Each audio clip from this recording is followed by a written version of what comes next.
Hello everyone, in this video I'm going to show a step-by-step tutorial on how to add time in Google Sheets. So first we're going to open our Google Sheet. Then as you can see we have different values, the start time value, hours, minutes, seconds, as well as end time. So to add time, we're going to insert this formula under end time, equal to time. Then we're going to open a bracket. Then since it's hours, we're going to write hour.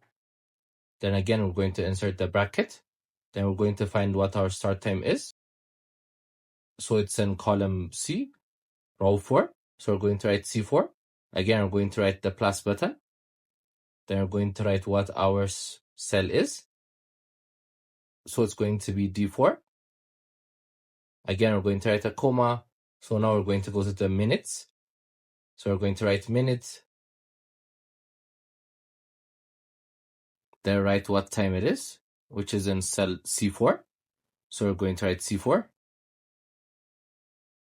Then again, we're going to write plus. So minutes is in E4 cell. So we're going to write E4. Again, comma. Then we're going to go to seconds. So same with seconds. It's in C4. The initial time is in C4.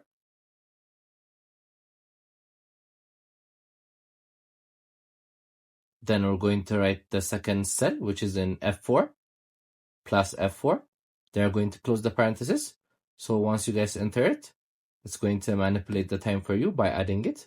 So whenever you insert any hours, minutes, or seconds, it's going to apply the changes there. So as you can see, it was 3 p.m. Now it's 4 p.m. when we added an hour. Same with minutes, when you add 25 minutes. Same with seconds. So you guys can manipulate it there as well.